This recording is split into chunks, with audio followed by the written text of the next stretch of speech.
ఇక్కడ చూస్తున్నారు కదా, నల్లమల్ల దట్టమైన అడవి ప్రాంతంలో ఉల్లెడ మహేశ్వర స్వామి దేవస్థానంలో ఇక్కడ స్వామివారు ఉన్నారు. స్వామివారిని అడిగి ఇక్కడ చరిత్ర ఏంటో తెలుసుకుందాం. స్వామి, ఇక్కడ చరిత్ర ఏంటి? నమస్కారం. చూడండి, ఇక్కడ మీరు చూసినట్లయితే ఈ చరిత్ర వినండి ఒకసారి. శ్రీ విజయనారాయణ స్వామి దివ్య ఆశీస్సులతో వారి శిష్యులు రాసినటువంటి చరిత్ర ఇది. ద్వాపర యుగంలో శ్రీకృష్ణ పరమాత్మ నుంచి పొందిన అశ్వత్థామ వారి శాపం కలియుగంలో కారణ జన్ముడైన శ్రీ విభూతినారాయణ స్వామి వారితో తొలగిపోవడం జరిగింది. ఈ చరిత్రను స్వయంగా శ్రీ విభూతినారాయణ స్వామి వారే ఎంతో మంది భక్తులకు మరియు తన శిష్యులకు తెలపడం జరిగింది. ఈ యొక్క దివ్యమైన చరిత్ర ప్రకృతి సిద్ధంగా వెలిసిన ఆ ఉల్లెడ క్షేత్ర గుహలో శాలపత్ర గ్రంథాలలో రచించబడి ఉన్నదని శాప విమోచనం చేసిన శ్రీ విభూతినారాయణ స్వామి వారు చెప్పారు.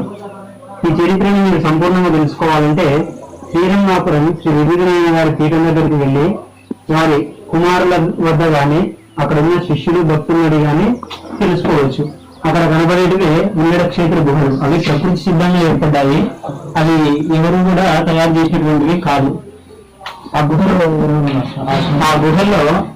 మునీశ్వరులు, దేవతలు అందరూ ఇప్పటికీ కూడా సంచరిస్తూ ఉన్నారని ఇక్కడ ఉన్నటువంటి భక్తులు చెప్తా ఉంటారు. ఇక్కడ మీరు చరిత్రలో విభూతినారాయణ స్వామి గురించి ఇలా రాసి ఉన్నదంట.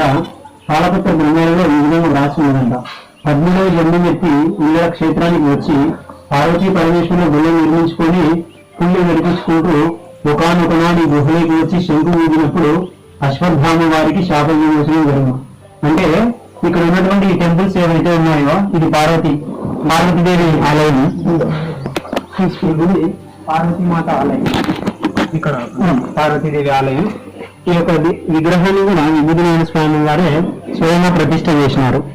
ఇక్కడ ఉన్నటువంటి విగ్రహం కూడా శ్రీచక్రంలో ఉన్నట్టుగా అమ్మవారు ఉంటారు. చాలా శక్తివంతమైనటువంటి అమ్మవారు. ఎంతో నిష్టతో వచ్చి అమ్మవారిని దర్శనం చేసుకోవాలి, లేకపోతే తేనపారగలుగుతారు. ఖచ్చితంగా అది ఇది చేస్తారన్నమాట. పార్వతీ మాత విభూతినారాయణ స్వామి వారికి ప్రతిష్ఠించబడింది. ఆయన కూడా ఎక్కడ ఎక్కడ కింద. ఈ యొక్క గుండికి వచ్చేసరికి ఇవన్నీ కూడా రాళ్ళు, రాళ్లతో తయారు చేసినటువంటి ఎడ్ల బండ్లతో తెచ్చి ఇక్కడ రాళ్ళను తోలిచి ఇక్కడికి దాదాపు ఒక 60-70 సంవత్సరాల క్రితం స్వామి రావడానికి కొండ మార్గం అంతా భయంకరంగా ఉంది. అంత ఆ టైంలోనే ఇక్కడ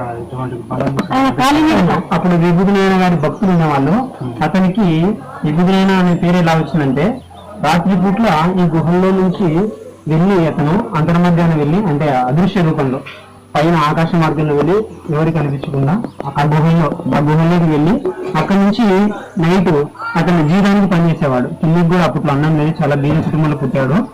అటువంటి ఆయన రాత్రి పూట్ల ఇట్లా రావడం పోవడం జరుగుతూ ఉన్నది. ఒక ఆమె అక్కడ కింద కాన్పు కాలేకుండా ఉండే, ఆ కింద గుండెం దగ్గర కాన్పు కాలేకుండా బాధపడతా ఉంటే ఇతను వాళ్ళు దాదాపు 10 రోజుల నుంచి ఉన్నారు. కాకపోతే ఏమైందంటే వాళ్ళు ఇతన్ని గమనిస్తా ఉన్నారు కానీ ఇతను ఏది ఇట్లా ఆకాశంలో వస్తున్నాడు పోతున్నాడు ఒక లైట్ లాగా వస్తాడంట. వాళ్ళ దగ్గర దిగుతాడంట, నుంచి గుహలోకి వెళ్తాడంట. మళ్ళీ ఒక 1/2 అవర్కి వచ్చేసి మనం వెళ్ళేవాడంట.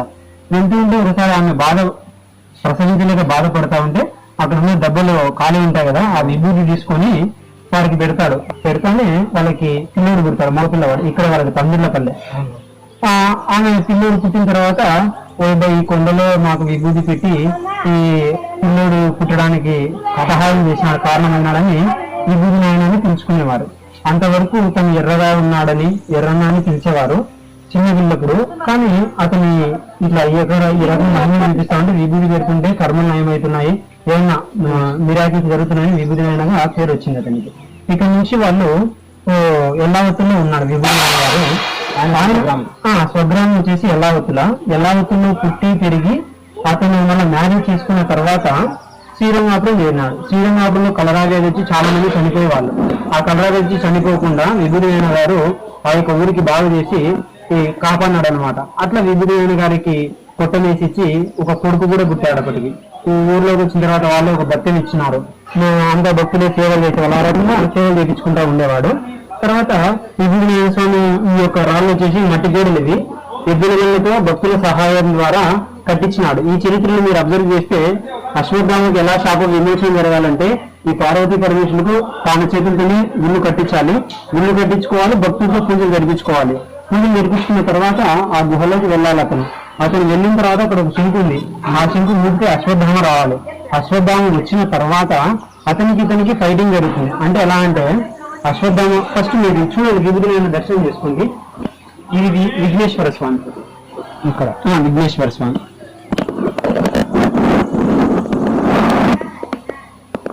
స్వామి తర్వాత ఇది మల్లేశ్వర స్వామి, చూడరా నందీశ్వర ఉల్లూర మల్లేశ్వర స్వామి ప్రతిష్ఠించినాడు. ఇట్ల గుళ్ళతో రాళ్ళని కట్టించాడు. రెండు గుళ్ళు కట్టించి పార్వతీ పరమేశ్వరులకు పూజలు చేయించారు. ఆయన యొక్క దివ్య సమాధి అండి ఇది. అతను సాధారణంగా అయితే సజీవంగా సమాధి చేయించుకోవాలనుకున్నారు, కానీ వాళ్ళ కొడుకుని ఒప్పుకోలేదు. ఇట్లా చేస్తే మాకు అబద్ధం తెస్తారని వాళ్ళ ఇంకా ఇది చేయించుకుంటామంటే ఒక కొడుకు వచ్చినాడు. ఒక కొడుకు వచ్చి ఈ రకంగా నేను ఇప్పుడే సమాధిలో కూర్చుంటాను, నాకు బండలు ఇచ్చండి, నేను కూర్చోవాలి ఇప్పుడు అంటే ఒప్పుకోలే. నేను ఈ రకం కొండలు తీసుకుపోయి మా నాయన ఏం చేసినాడో, మా అబ్బాయి ఏమైనాడని అడిగితే నేనేం చెప్పాలి అని అడుగుతా ఉంటే ఆయన సమాధానం చెప్పుకోలేక ఏమన్నాడంటే అతను అంటాడు, మాకు మా నాయనకు ఒక న్యాయం, మీ నాయనకు ఒక న్యాయం ఉందా, నేను దీనికి ఒప్పుకోను, రమ్మన ఉల్లూర మల్లేశ్వరుతో మాట్లాడతాడు అంటాడు. అంటే విభుడు అని చెప్తాడు కొడుకు, నీకేం తెలుసా వాళ్ళు పోతున్నారు, ఎన్ని వాళ్ళని అడ్డగించుకున్నాం అంటాడు. అంటే తమలపాకులు మీకు కావాల్సిన పులుగులు తెచ్చుకోపోయి నేను సమాధిలో కూర్చుంటానని బ్రతికిని సమాధి కూర్చోడానికి సిద్ధపడినాడు. కానీ నాగేశ్వరరావు అని ఒక కుమారుడు ఉన్నాడు. విభుడు ఆయనకు 6 మంది కొడుకులు, 2 కూతుళ్ళు. 6 మంది కొడుకులు, పెద్ద ఆయన శంకరయ్య, రెండో ఆయన నాగేశ్వరరావు. ఆ నాగేశ్వరరావు అడ్డుకుంటాడు. అడ్డుకుంటే అతనికి ఈ రకంగా సమాధానం చెప్తాడు, నువ్వెవరా అడ్డుకోవడానికంటే, సరే మరి మా నాయనకు ఒక న్యాయం, మీ నాయనకు ఒక న్యాయం ఉందా, రమణ ఉల్లూర మల్లేశ్వరం గురించి మాట్లాడుతుంటారు. అప్పటిదాకా తను నడవలేని వాడు అనమాట విభూతి నాయన. వయసు తగ్గిపోయింది. ఆ కుర్చీలో నుంచి లేచి అక్కడ కూర్చోబెట్టినారు. లేచి అక్కడి నుంచి 2 అడుగులు వేసేసరికి అందరు భయపడ్డారు, ఏం ఇతను నడుస్తా ఉన్నాడు అనేసి. నడవలేని వ్యక్తి నడిచినాడు. నడిచి రారా మాట్లాడుకురా అన్నాడు. ఉల్లూర మల్లేశ్వరుడు నేను పిలిస్తే దిగి వస్తారా, మాట్లాడుకురారా అంటాడు. అప్పుడు ఏమవుతుందంటే తన ఆగ్రహాన్ని చలార్చడానికి పక్కన వాళ్ళందరూ ఆయన కోపడుతున్నారని అంటారు. అప్పుడు ఏమవుతుందంటే ఈయన చెప్పడం, నేను సమాధి కాకుండా ఆపినారు అనమాట. లేకుంటే అప్పుడే సమాధి కావాల్సిన ఆ టైంలో జీవ సమాధి కావాల్సింది వాళ్ళు ఆపేసినారు, కొడుకు ఆపేసినాడు. దాని తర్వాత ఏమన్నా అంటే ఎందుకు ఆపినావు అంటే, ఇప్పుడే నువ్వు కూర్చోవచ్చు కదని అడిగినారు. కాకపోతే పూర్వజన్మలో ఆమె నేను ఉంచి నేను సమాధిలో కూర్చున్నాను, ఈ జన్మ నాకు దానికి హక్కు లేదు. ఒక్క మాట ఏదో ఆయన పూర్వజన్మను కొద్దిగా చెప్పారు, రహస్యం కృతాంతం చెప్పారు, కానీ కట్ చేశాడు అక్కడికి. దాని తర్వాత వైశాఖ మాసంలో సోమవారం నాడు నేను పని విడుస్తానని చెప్పి ఇక్కడే పెట్టించుకున్నాడు. తనని వదిలేసినాడు, శరీరం వదిలేసి పలానా రోజు వదులుతానని చెప్పేసి ముందే చెప్పేశాడు. అతను వచ్చేసి నాన్నగారి కుమారుడు, 3వ వ్యక్తి సాంబశివయ్య, 3వ వ్యక్తి. విభూదైన వారి వంశస్థులు పూజ చేసుకుంటా ఉంటారు. ఇక్కడికి సంబంధించిన పూజారులు అన్నమాట. విభూదైన సంతతి వాళ్ళు ఇక్కడ పూజలు చేసేవాళ్ళు ఈ గుళ్ళకి. ఈయన పేరు సాంబశివుడు. ఇతనికి కూడా చాలా మహిమ తెలుసు. విభూతి నాయన గారు ఒక ఆవు ఉంటాదన్నమాట. ఆవుకు ఏం పిల్ల పుడతాడో చెప్పు అని అడిగితే వేరే అతను దానికి పుట్టేది మగదూడ, ఆ మగది దానికి ఎట్లా అది ఉండేది తెల్లది ఆవు, కానీ దానికి నల్లది పుడుతుంది, ఇక్కడ మచ్చ పుడుతుంది అని చెప్పినట. ఆ రహస్యం ఇతనికి తెలుసు. అది కనుక నిజమైతే ఆ ఆవును మీకే ఇస్తాం, ఆ ఎద్దును మీకే ఇస్తామని చెప్పారు. ఆ ఎద్దుని ఇచ్చిన తర్వాత ఆ ఎద్దు చనిపోయే వరకు అతను సేద్యం చేసినంట. ఆ ఎద్దుతో ఆ విధంగా చెప్పాడు. వేరే వాళ్ళు అడుగుతారు, ఈ యొక్క ఆవులు ఏం పుడతాదో నువ్వు చెప్పాలి, అట్లా చెప్తే నీ దగ్గర దేవుడు సత్యం ఉన్నట్టు అంటారు. ఆయన ఏం చెప్తాడంటే అప్పుడు దీంట్లో పుట్టేది నిండు నల్లది కోడిదూడ పుడతాది, తెల్ల ఆవుకు నల్లదూడేమో అని అనుకున్నారు. కానీ ఒరిజినల్ గా ఇక్కడ ఒక ఆనవాళ్ళు చెప్తాడు, ఒక మచ్చ కూడా పుడుతుందని. ఆ రకంగా చెప్పినట్టుగా జరగటం వల్ల అది వాళ్ళకి ఇచ్చినారు, ఆవుని ఎద్దుని ఇచ్చినారు. ఆ ఎద్దుతో అతను 15 సంవత్సరాలు, అదే 15 ఇచ్చేసినారు. ఆ రకంగా వారంటే కర్మలు తొలగించే వాళ్ళు, ఎటువంటి కర్మలైనా కానీ తొలగించే శక్తి విభూతి వారికి ఉంది. ఇతని యొక్క గొప్పతనం ఏంటంటే ఒక చిరంజీవికి సాగు పుట్టుకలు, అంటే పుట్టాడు ఎప్పుడో ద్వాపర యుగంలో దాదాపు 5,000 సంవత్సరాలు అయిపోయింది అశ్వత్థామ పుట్టి. అతనికి శాప విమోచనం చేసినారంటే ఇప్పటి వరకు చాలా మంది గురువులు ఉన్నారు, గురువులు జ్ఞానబోధం చేస్తా ఉన్నారు, ఆత్మజ్ఞానం ఇస్తా ఉన్నారు, మోక్షానికి మార్గం చూపిస్తా ఉన్నారు. సో ఈ రకంగా ఇదైనారు. కానీ ఈ గురువు గారి యొక్క చరిత్రలో ఇతను ఆత్మజ్ఞానం ప్రసాదిస్తున్నాడు. అట్ ద సేమ్ టైం ఇతను ఏం చేసినాడంటే అశ్వత్థానికి శాప విమోచనం చేసినాడు. ఇతని చరిత్ర ఎక్కడే గాని బయటపడకుండా చాలా రహస్యంగా గడిపేశాడు. నా దగ్గర ఏ పవర్స్ లేవు, నేను సర్వసాధారణమైన వ్యక్తిని. అతను సంపాదించినది కూడా చాలా తక్కువ. ఒక్కొక్క కుమారునికి 4 ఎకరాల భూమి పంచించినది. రామ్మోపాల్ రెడ్డి గారు, తర్వాత నరసింహారెడ్డి గారు, అదే రామ్మోపాల్ రెడ్డి వాళ్ళ నాన్నగారు, వాళ్ళందరూ కూడా నాయనగారికి భక్తులు అనమాట. నాయనగారికి అప్పట్లో నరసింహారెడ్డి వాళ్ళు నాయనను దగ్గరికి తీసుకుని ఆయన కూర్చోబెట్టి మర్యాదలు చేసేవారు. అప్పట్లో రామ్మోపాల్ రెడ్డి గారు కూడా ఒకసారి ఈ నాయన గారిని అడిగితే ఎలక్షన్లు పెట్టుకున్నప్పుడు నాయనగారు వాక్కు ప్రకారం తను గెలిచిన తర్వాత ఇక్కడ సుమోలు వచ్చి పూజలు కూడా చేయించుకొని పోయారు. ఆ విధంగా రామ్మోపాల్ రెడ్డి ఎక్కువగా ఆ ఎమ్మెల్యే వాళ్ళకి ముఖ్య వీళ్ళు దీనికి వచ్చేస్తుంది. ఈ నాయనగారు గుడి కట్టడానికి కూడా కొద్దిగా తను కూడా కారణమే. తను కూడా చాలా హెల్ప్ చేశాడనమాట. ఫారెస్ట్ ఆఫీసర్లతో కూడా పర్మిషన్ ఇప్పించాడు. ఈ విధంగా విభూతి నాయన గారు అప్పట్లో ఉన్నారు, తనకి చాలా పవర్స్ ఉన్నాయని చెప్పేసి పర్మిషన్, ఇంత ఫారెస్ట్ కూడా పర్మిషన్ ఇప్పించి గుడి కట్టడానికి కారణమైనాడు. రామ్మోపాల్ రెడ్డి గారు కూడా దీనికి కారణమే. స్వామి చాలా మంది ఏమనుకుంటారంటే విభూతి నాయన వేరు కాచిరెడ్డి నాయన వేరు అనుకోలేదు. కాచిరెడ్డి నాయనని విభూతి నాయన అంటున్నారు అనుకోలేదు. వేరు కాశీనాయన స్వామి వారి లక్ష్యం ఏంటంటే అన్నదానం పెట్టడం. ఆకలైన వారికి అన్నం పెట్టి తాను ఆకలి బాధ తీర్చడమే తన కోరిక ప్రకారం 12 సంవత్సరాలు గరుడాదుల్లో తపస్సు చేసి అన్నపూర్ణేశ్వరిని వరం పొంది ఆ తర్వాత తాను ఆయన కూడా సమాధి అయినాడు. కానీ అన్నదానాన్ని ఏర్పాటు చేసుకుంటూ వచ్చాడు. కాశీనాయన విభూతినాయన సమకాలికులు, ఒకరినొకరు గౌరవించుకొని ఒకరినొకరు పూజించుకునే వాళ్ళు. విభూతినాయన కాశీనాయన గారు ఒకరినొకరు గౌరవించుకునే వాళ్ళు. అయితే ఇతని యొక్క చరిత్రలో ఏంటంటే ఇతను కేవలం ఒక దైవాంశ సంహితుడు, ఒక అశ్వత్థామ కోసం వచ్చాడు. ఇతను అశ్వత్థామ కోసం వచ్చి అశ్వత్థామకు శాప విమోచన చేసి ప్రజలు ఎవరైతే ఉన్నారో తన దగ్గరికి వచ్చిన వాళ్లకు వారి కర్మను తొలగించేవాడు. అది చాలా సూక్ష్మంగా మట్టి తీసుకొని మట్టితోనే పెడతాడు. ఆయన రాయి తీసుకొని రాయే కడతాడు ఒక తాయితలాగా. అంత విచిత్రంగా వాళ్ళకు కర్మలు నయమయ్యేది. రాళ్లతో విభూతితోనే మట్టితోనే. అంటే తాను చేతికి ఏదొస్తుంది అంత కట్టేవాడు. అప్పుడు ఫుల్ పవర్ గా విభూతి నాయన అంటే ఏమీ తెలిసింది. కానీ ఇంత మహిళలు బయట పడకుండా తాను ఏం చేశాడంటే ఇంకా వేరే భక్తులు కంట్రోల్ చేశాడు. ఇదే క్షేత్రంలో ఒక గిన్నె చిప్పలో టెంకాయ చిప్పలు నైవేద్యం ఉండి భక్తులకు అందరికీ 70-80 మందికి ఒక్క చిప్పలో టెంకాయ చిప్పలో గిన్నె చిప్పలో ప్రసాదం ఉండి అందరికీ పెట్టేశాడు. భక్తులందరికీ పెట్టినాడు. ఒక అక్షయ పాత్రలో అన్నం నుంచి ప్రసాదం ఇస్తా ఉంటే వచ్చిందంట. అందులో ఒక కోతిగా నమస్కారం పెట్టుకుని ప్రసాదం పెట్టించుకున్నదంట. ఇక్కడ ఉన్నటువంటి కోతులు కూడా ఇది చాలా పుణ్యం చేసుకున్నటువంటి కోతులని చెప్పుకోవాలి. ఇక్కడ ఇప్పుడు కూడా మునీశ్వరులు తిరుగుతా ఉంటారు. తర్వాత ఆ మునీశ్వరులు సూక్ష్మ రూపం అంటే మనం కంటికి గాలి కనబడుతుందా? కనపడదు కదా. ఆ గాలి ఏ విధంగా కనపడదో అదే విధంగా ఇక్కడ మునీశ్వరులు ఆ రూపంలో ఉంటారు. అది ఎవరికి కనపడతారంటే కేవలం బ్రహ్మజ్ఞానం, అదే తపస్సు చేసుకున్న వాళ్ళకు, ధ్యానం చేసుకున్న వాళ్ళకు వారి దర్శనం జరుగుతుంది. ఈ క్షేత్రంలో ముఖ్యంగా విభూతి నాయన గురించి మీరు తెలుసుకోవాలి. దీనికి పునాది కర్త ఎవరంటే విభూతి నాయన గారు. ఇతనే ఈ యొక్క టెంపుల్స్ ని ఫస్ట్ కట్టించి ఈ పూజలు జరిపించుకుంటా గుహల్లోకి వెళ్లి భక్తులకి ఆ శంకు దర్శనం చేయించేవాడు. శంకు కూడా ఉంది అక్కడే. ఇక్కడ నుంచి విభూతి నాయన గారు సర్వనరసింహస్వామి టెంపుల్ ఉంది రాజులపల్లి దగ్గర, అక్కడికి వెళ్ళారు. ఇక్కడ భక్తులకు చెప్పి నేను వెళ్తున్నాను అక్కడికి, ఒకవేళ ఏదైనా సమస్య జరిగి నేను రాలేకపోతే నా గురించి మీరు మర్చిపోండి అని ధైర్యంగా చెప్పేసి వెళ్ళాడు. వెళ్ళి అక్కడికి దిన మధ్యాహ్నానికి బయటకు వచ్చాడు. ఒక రోజు ఒక మధ్యాహ్నం ప్రయాణం అంటే ఇక్కడ బయలుదేరినాడు. ఉదయం బయటకు వచ్చాడు మధ్యాహ్నానికి. అక్కడ సర్వనరసింహస్వామి గుహలో నుంచి బయటకు వచ్చాడు. సర్వనరసింహస్వామి గుహలో ఒక యోగానంద విగ్రహం, ఆ యోగానంద నరసింహస్వామిని స్వహస్తాలతో విజయనారాయణ గారు బయటకు తెచ్చారు. ఆ గుహల్లో ఉన్న పక్క ఉంది, సైడ్ కి పెట్టాడు. ఆ సైడ్ విజయనారాయణ గారు తెచ్చిపెట్టినాడు గుహల్లో నుంచి. అది చూసారా? ఆ యోగా నుంచి ఆ గుహలో నుంచి చాలా పవర్ఫుల్ విగ్రహం. ఈ తర్వాత విజయనారాయణ స్వామి వారి దివ్య సమాధి.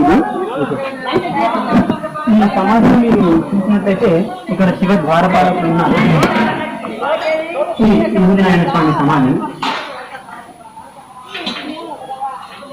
ఈ విజయనారాయణ స్వామి సమాధి. ఈ విజయనారాయణ స్వామి వారు విషయాలను తీసుకుంటారు. నాగతత్వం తర్వాత ఇక్కడ కృష్ణుడు ఉన్నాడు, కమలం గారి విభూతినారాయణ గారు కూర్చున్నారు. ఇతను చెప్పేటటువంటి చరిత్రలో ఏమిటంటే ముఖ్యంగా విభూతినారాయణ స్వామి వారు కృష్ణుడు గారు, అలాగే బతుకమ్మ గారు. ఇతనికి నాగకర్ణం మీద ఇవ్వడం ఎలా జరిగిందంటే, గుహలో అశ్వత్థామ స్వామి ఇదే మెయిన్ చరిత్ర. ఈ చరిత్ర అనేది శాస్త్రాలలో లేదు, పుస్తకాలలో లేదు. వీటిని మనం ఎన్ని గ్రంథాలు చదివినా కానీ చాలా రహస్యంగా ఉంది. కేవలం ఆయన ఆజ్ఞ ద్వారా మాత్రమే మేము అడిగి భక్తులకు చెప్తా ఉన్నాం. ఒకసారి అడిగాము, తాత ఈ చరిత్ర భక్తులకు తెలిస్తే మంచిది కదా అని అడిగి ఆ తర్వాత మేము ఇప్పుడు చెప్పలేదు. కేవలం ఎంత రహస్యమైన తన ఆజ్ఞకి మాత్రమే చెప్తున్నాం. ఆ రహస్యమైన చరిత్ర ఏంటంటే, ఇతను 13వ జన్మమెత్తి వీర క్షేత్రానికి వచ్చి పార్వతీ పరమేశ్వరుని గుళ్ళు కట్టుకొని పూజలు జరిపించుకుంటా ఒకనొక గుహలోకి వచ్చి ఆ గుహలోకి వెళ్ళి శంకు ఉంది. ఆ శంకు ఊదిన తర్వాత అశ్వత్థామ వస్తాడు. అశ్వత్థామకు శాప విమోచన జరుగుతా అంటారు. అశ్వత్థామ శాప విమోచనాన్ని మీరు ముఖ్యంగా వినండి. ఈ విభజనానికి పార్వతీమాత 15 రోజులు అన్నం వండి పెట్టింది. ఫస్ట్ టైంలో చిన్న వయసులో, అంత బాలుడు 12 సంవత్సరాల వయసు ఉన్నప్పుడు విభజనాన్ని వారు ఆరోగ్యముడు కాబట్టి పార్వతీమాత ఇతను అన్నం వండుకోలేక ఏడుస్తా ఉంటే ఆ బాధ చూడలేక పార్వతీమాతని స్వయంగా వచ్చి సాక్షాత్ అన్నపూర్ణేశ్వరుడు పార్వతీమాత వచ్చి 15 రోజులు అన్నం వండి చివరి రోజున ఆమె యొక్క రూపం చూపిస్తాడు. ఆదిపరాశక్తి రూపం చూపించి దర్శనం ఇస్తాడు. దర్శనం ఇచ్చిన తర్వాత చాలా రోజుల వరకు అమ్మవారు కనిపించదు. కానీ విభూతినారాయణ గారు జీతాలకు ఉంటా ఉన్నాడు. తెల్లవతిలో రుద్రవరం మండలం మన కర్నూలు జిల్లాలో ఉంది. అక్కడ జీతాలకు ఉంటా ఉంటే ఒకసారి ఎడ్ల బండికి వస్తాడు. ఎడ్ల బండిలో అందరూ వెళ్ళిపోతారు. ఇతని ఎడ్ల బండి ఒకటి మిగిలిపోతుంది. ఆ ఎడ్ల బండి ఇతనికి ఎడ్ల బండి మిగిలిపోవడానికి కారణం ఏంటంటే, వేరే వాళ్ళకి వాటు పడితే ఆ బండికి సహాయం చేయడానికి వెళ్తాడు. ఈ ఎడ్లని వదిలిపెట్టేసి ఆయన వెళ్తాడు. ఆయన వెళ్ళి తిరిగి వచ్చేసరికి ఆ ఎడ్లు లేవు. ఆ ఎడ్లు లేకపోయేసరికి ఎత్తుకుంటూ వెళ్తూ చీకటి పడిన తర్వాత ఒక చెట్టు ఎక్కి ఆ కింద ఆడుకుని ఒక టవల్ కట్టేసుకొని ఏడుస్తూ ఉంటాడు. ఏడుస్తూ ఉంటే ఇతనికి సహాయం చేయడానికి 2-3 మునీశ్వరులు వస్తారు. మునీశ్వరులు వచ్చి కిందికి దిగుని చెప్పేసి ఆ విభజనకి ఏం చేస్తుంటే వాళ్ళకి పూజ చేస్తారు. ఈ ఎద్దులు నేను చూసినా ఎందుకు ఏడుస్తావా అని అంటారు. అతనికి ఎద్దులు ఇప్పించి ఆ బండి సరిచేపించి పంపిస్తారు. ఆ 10 బండ్ల కంటే ముందు ఈ ఎద్దుల బండి ఊరికి వెళ్ళిందంట. వెనక్కి వెళ్ళినా అంటే ఇక్కడ ఒక పవర్ జరిగింది. ఒక అమీరాకి ఏంటంటే, విభజన ఆల్రెడీ ఏడుస్తా ఉన్నాడు, ఎద్దులు పోగొట్టుకోండి అన్నాడు. కానీ ఎవరు మునీశ్వరులు వచ్చి ఇతనికి సహాయం చేసి ఎద్దులను కట్టించి పంపించారు. అందరికంటే ఇతను ముందు వచ్చాడు. ఊళ్ళో కూడా అందరూ అంటున్నారు, ఎట్లా వచ్చినావు ఏంటంటే ఏమో ఆ దేవునికి తెలుసు అని అన్నారు. ఇక్కడ జరిగిన విషయంలో అతను ఒక మునీశ్వరుడు ఏమడుగుతా అంటే, ఎవరో ఈ పల్లెలలో ఆ ఊర కొండలలో ఒక బాలునికి పార్వతీమాత 15 రోజులు అన్నం వండి పెట్టిందంట, నీకేమైనా తెలుసునా అని అడుగుతాడు. ఇతన్ని అడిగితే ఆ అమ్మని చూడాలనే కోరికతో ఎంతమంది బండి దిగేసి ఏడుస్తాడు. ఏడ్చి అతని పాదాలు పట్టుకుంటే ఆ అమ్మని నాకు ఒక్కసారి చూపించని ఏడుస్తాడు. ఏడుస్తే నాకేం చేసినానా ఆ అమ్మ అని అంటారు. ఎవరికో కాదు నాకే వండి పెట్టింది చెప్పు అంటే, సరే నాయన ఈ పొద్దుటి నుంచి నువ్వు ఎక్కడన్నా ఉండు, ఆ తల్లిని మనసులో స్మరించుకుంటే వచ్చి తను ఎట్లు వస్తానో తెలియదు కానీ వచ్చి దర్శనం చేసుకుని పోతా ఉంటారు. అప్పటి నుంచి తాను స్మరించుకోవడమే బాకి. నువ్వు వెళ్ళేవాడు, ఈ గుహలోకి వెళ్ళేవాడు. ఇక్కడ ఈ గుహలో కనిపించే ఆ గుహలు, ఆ 2 గుహలు గుహల్లోకి వెళ్ళి త్రిశూలం చేత పట్టుకొని తిరిగేవాడు. అప్పటికి ఇల్లు త్రిశూలం భక్తులు చేయించినట్టు తెలియదు, కానీ మామూలుగా అయితే వెళ్ళేవాడు. ఆయన త్రిశూలధారి, ఆ త్రిశూలధారి. ఇప్పటికీ అది భక్తులు చేయించినది, త్రిశూలం కూడా భక్తులు చేయించినారు. ఈ గుహల్లోకి వెళ్తే ఇంకా లోపల అశ్వత్థామ చరిత్ర తీసుకున్నాం. విభూతినారాయణకు భక్తులు ఎంతో మంది ఆవులు సమర్పించినారు. ఆ కర్మాలు వెళ్ళిపోయిన తర్వాత ఎన్ని రకాల కర్మాలు అంటే, చనిపోయిన వాళ్ళని కూడా బ్రతికించినాడు కొన్ని సందర్భాలలో. ఆయన ప్రపంచానికి తెలియలేదు. ఆయన కానీ ఇందుకు ఏంటంటే ఒక రహస్యం. ఏమంటే ఆ రహస్యము అశ్వత్థామ గురించి పురాణంలో చెబుతారు, కానీ విభూతినారాయణ గురించి చెప్పరు. గొప్ప చరిత్ర కలిగిన వాళ్ళు ఎప్పటికీ తక్కువగానే ఉంటారు. కాబట్టి ఇతను సమాజం తర్వాత ఆయన చరిత్ర బయటికి తెలుసుకోవాలని అనుకుంటున్నారు. అయితే చెప్పేవాడు, ఇది తెగిలమవుతాయి కాశయ్య అని చెప్పేవాడు. తెగిలం వాడు అంటే ప్రపంచానికి తెలుసని చెప్పాడు. అయితే ఇక్కడ ఉన్నటువంటి రహస్యం ఏంటంటే, అశ్వత్థామకు విభూతినారాయణకు చరిత్రలో అశ్వత్థామ స్వామి ఎక్కడో గుహలో తపస్సు చేసేవాడు. విభూతినారాయణ స్వామి వెళ్ళి తాళపత్ర గ్రంథాలను త్రిశూలము చేతపట్టుకుని వెళ్ళాడు. లోపలికి వెళ్తూ ఉండగా అతను కొద్దిగా ఒక రాతి బండ మీద కూర్చొని శంకుని ఊదుతాడు.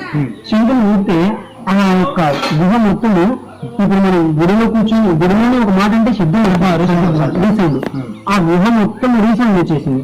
ఆ రీసౌండ్ కి ఏమైందంటే ఆ ప్రతిధ్వనికి అశ్వత్థామ వారు దివ్యనీతి చూసి ఇతను మానవుడు ఎందుకు వచ్చినాడు ఏమో తెలుసుకున్నాడని వచ్చాడు. విభుది ఆయన దగ్గరికి వస్తే ఇతను ఏం చేశాడు, త్రిశూలాన్ని అట్ట పక్కన పెట్టుకొని ఇలా కూర్చున్నాడు. ఎవరు నువ్వు ఎందుకు వచ్చినా అన్నాడు. అశ్వత్థామ రూపం ఎలా ఉందంటే కొన్ని యొక్క జడలు కిందుకున్నాయంట, గడ్డము వెంట్రుకలు. ఇప్పుడు అశ్వత్థామ దాదాపు కొన్ని వేల సంవత్సరాలు అవుతుంది. అది కేవలం కలియుగం దాటిపోయే వల్ల కొన్ని లక్షల సంవత్సరాలు, అంటే లక్షల సంవత్సరాల వయసు కలిగిన వ్యక్తి విభుని కలుసుకుంటా ఉన్నాడు. చిరంజీవుల్లో ఒకడు. ఇప్పుడు ఏమైందంటే అశ్వత్థామకి విభునికి మధ్యన మాటలు జరుగుతూ ఉన్నాయి. ఆ మాటలు ఎలా ఉన్నాయంటే అశ్వత్థామ వచ్చి ఏమడుగుతున్నా అంటే విభునాయను, ఎవరినైనా నువ్వు ఎందుకు వచ్చినావు అని అడిగాడు అశ్వత్థామ. అడిగితే తాను ఏం చెప్పాడంటే నేను ఎవరినైనా ఇక్కడ చూద్దామని వచ్చినాను. ఎప్పటికైనా ఒకటి గుర్తుపెట్టుకోండి, మహనీయునికి అహంకారం లవలేశమైన ఉండదు. వాళ్ళు ఎంతసేపు ఉన్నా గానీ నేను సమానమని తప్పితే నేను ఎందుకు వచ్చినా దానికంగా చెప్పుకోరు. అదే ఇక్కడ జరుగుతా ఉంది. తన మాటలు మాకు ఇలా చెప్పారు, నేను అలా మీకు చూద్దామని వచ్చినాను. ఎప్పటికైనా ఒకటి గుర్తుపెట్టుకోండి, మహనీయులకి అహంకారం లవలేశమైన ఉండదు.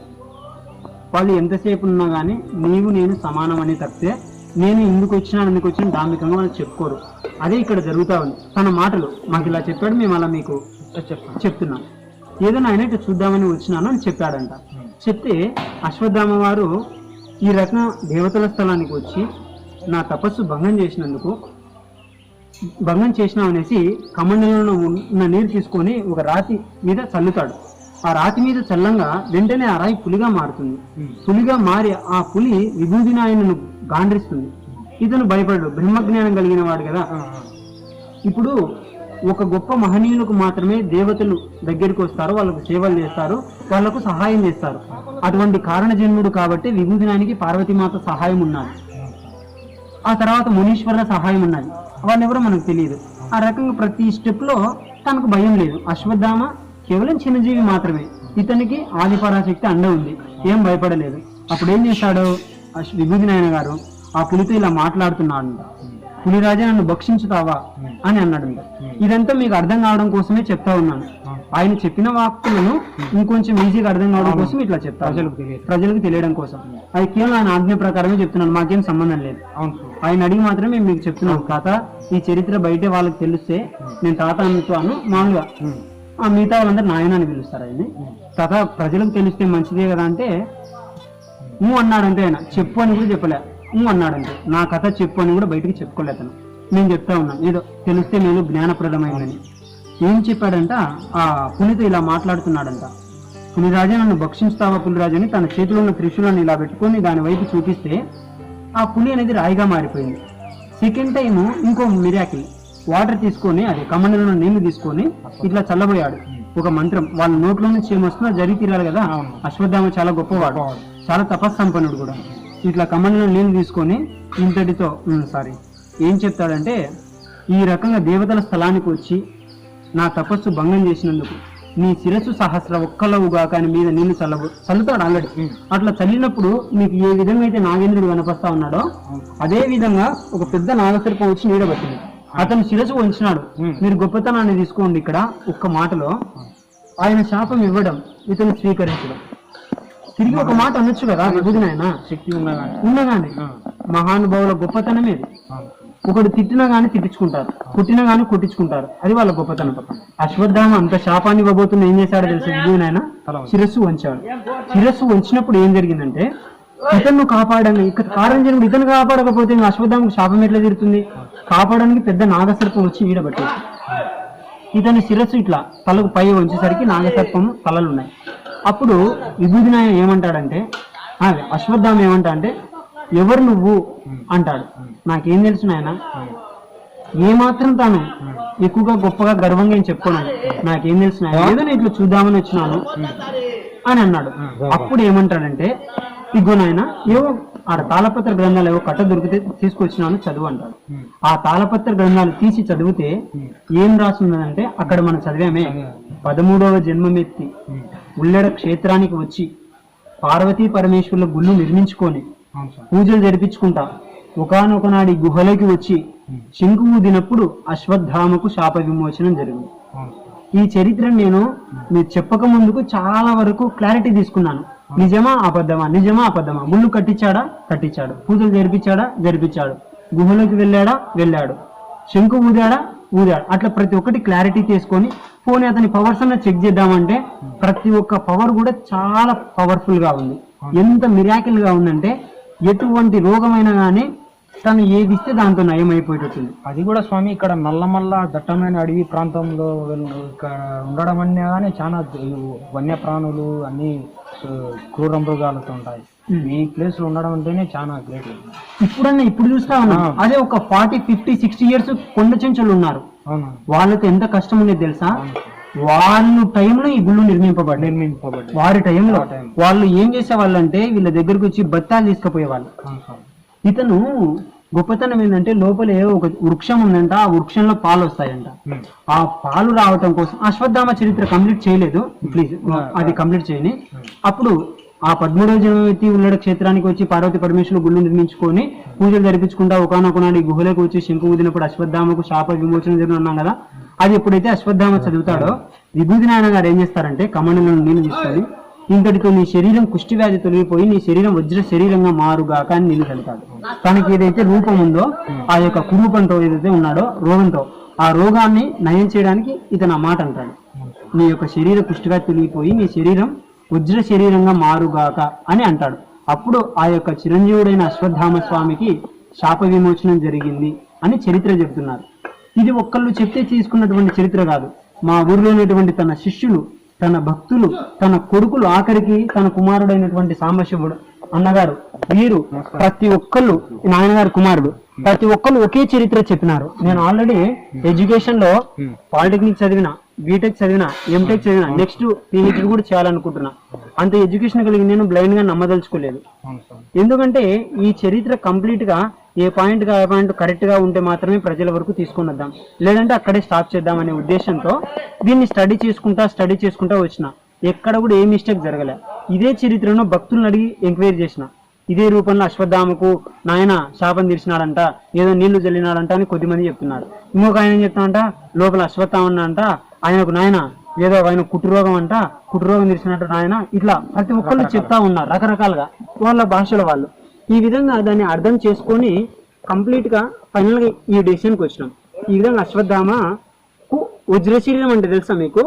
తన యొక్క శరీరము దివ్యంగా, అది ముసలితనం ఉండదు, ఎప్పుడు యవ్వనంగా ఉంటది. వజ్రశీలం మీరు కూడా నేను మొన్న తెలుసుకున్నా, మీరు భాగవతంలో మహాభారతంలో వజ్రకాయుడు అని పిలుస్తా ఉంటారు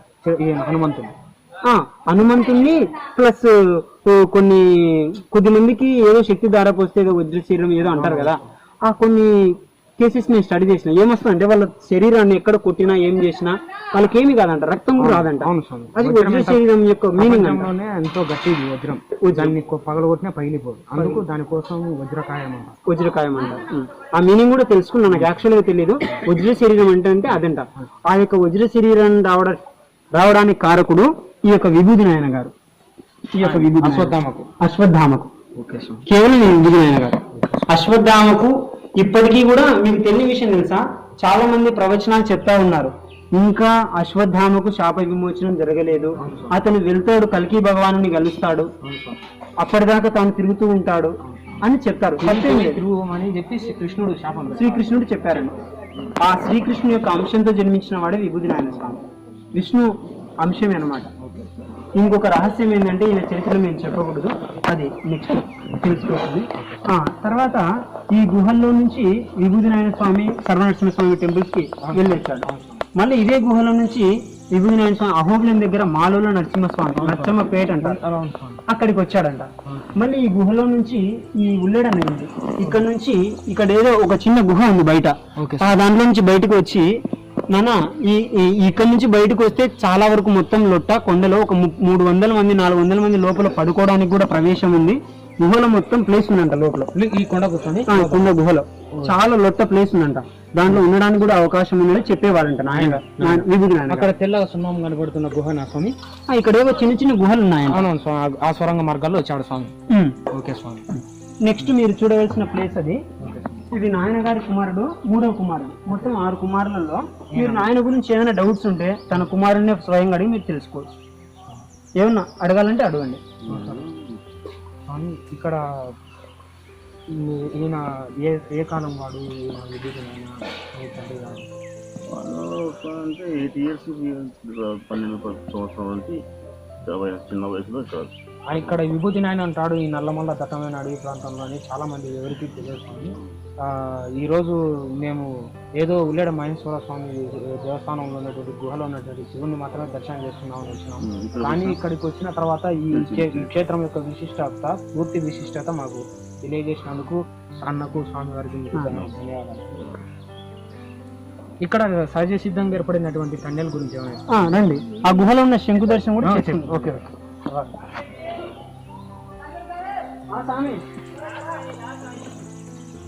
నాకు కొద్దిగా పని ఉంది, చూసుకుంటా.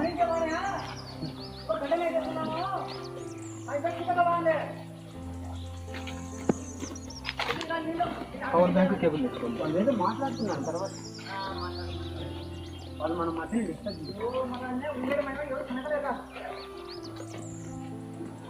ఇది ఉల్లెడ ఎప్పుడు వాటర్ ప్రవహిస్తూ ఉంటారు. ఉల్లెడ వాటర్ ఒకప్పుడు ఇక్కడ వాటర్ లేవంటాయి. యాక్చువల్గా ఆయన గారు ఏం చేశారంటే ఆ ఉల్లెడ క్రింద ఉంది కదా, పెద్ద గద్దె ఉంది, ఆ రాయిని బయటికి తెగిలించేసినారు. అప్పటి నుంచి ఇక్కడ గుండెల్లాగా మారి ప్రవహిస్తూ ఉంటుంది వాటర్. ఈ తెగిలించేసి లోపల గుహలో లోపల ఉల్లెడ క్రింద పెద్ద గద్దె ఉన్నది రాయి. ఆ రాయిని తెగిలించమని పార్వతి మాత చెప్తుందంట. అప్పుడు ఆ రాయిని తీసేస్తే దాంట్లో నుంచి ఒక బుగ్గ ఉంటుంది.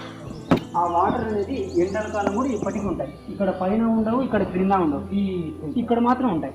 ఈ వాటర్ కూడా ఆ గుహల్లో నుంచి కనెక్షన్ అంటారు. ఆ గుహలో నుంచి ఇక్కడికి చాలా పవిత్రమైన వాటర్. మునీశ్వరులు, దేవతలు, నాగకన్యలు, నాగదేవతలు వచ్చి కూడా ఇక్కడ స్నానాలు ఆచరించి వెళ్తారు. ఈ స్నానం ఇదే ఉల్లెడ అంటే. ఉల్లెడ అంటే దేవతలు కళ్యాణం చేసుకున్నటువంటి ప్రదేశం. మనము యాక్చువల్గా మన మనుషులను కనుక పెళ్లి చేసుకోవాలంటే ఏం చేస్తామంటే ఒక కమ్మడి పట్టుకుంటాం, 4 దిక్కు 4 నీడ పట్టుకుంటాము, కింద ఒకటి దీపం పెట్టుకోండి. అలాగా దేవతలు పెళ్లి చేసుకునేటప్పుడు ఈ వైపు ఇట్లా నీడ పట్టేస్తున్నాను. 4 దిక్కు, ఈ వైపు ఆ వైపు ఆ వైపు పందిరిలాగా. ఆ కింద నీడ, ఈ నీడ కింద దేవతలు ఇక్కడ నుంచి వెళ్ళి అక్కడ గుహలోకి వెళ్ళి పెళ్లి అరుగుందండి. ఇట్లా ఆ అరుగు పైన పెళ్లిళ్ళు చేసుకున్నారంట. శివుడు పెళ్లి చేసుకుని ఇక్కడ ఉల్లెడ మల్లేశ్వర స్వామి, అక్కడ గాజులపల్లి దగ్గర సర్వ నరసింహస్వామి ఇక్కడ పెళ్లి చేసుకుని వెళ్ళారంట వాళ్ళు. ఇక్కడ చెంచులక్ష్మి అమ్మవారిని వివాహం చేసుకుని మాలలో నరసింహస్వామి చూసావా? చూసాను. ఆ స్వామి కూడా ఇక్కడ పెళ్లి చేసుకుని అక్కడికి వెళ్ళారని చరిత్ర. ఇక్కడ నాయన గారు చెప్పడం ఇక్కడ 3 కోటి దేవతలు ఉంటారు నాయన అని చెప్పేవారండి విభూతి నాయన గారు. నాయన తెలియని వాళ్లకు మట్టి రాళ్ళు మాత్రమే, ఇక్కడ సర్వం ఉన్నాయి నాయన అని చెప్పాడండి. ఇంత సహజ సిద్ధంగా ఏర్పడినటువంటి సమయంలో ఎక్కడ చూడొచ్చు.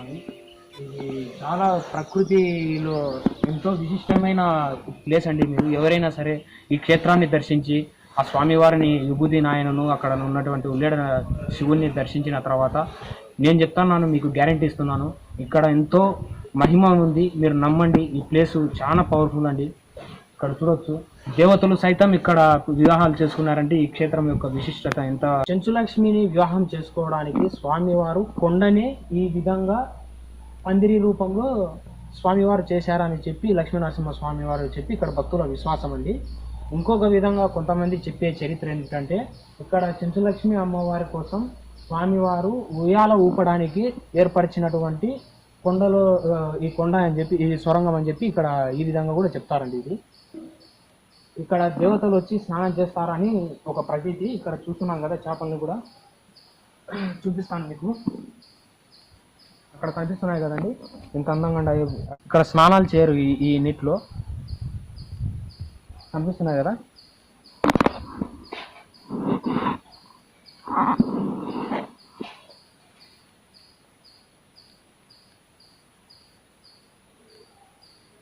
అక్కడ కనిపించే చేపలు. ఈ గుండంలో స్నానాలు చేయరండి ఎవరు, ఎందుకంటే ఇక్కడ దేవతలు వచ్చి స్నానం చేస్తారని చెప్పి ఇక్కడ భక్తుల యొక్క విశ్వాసం.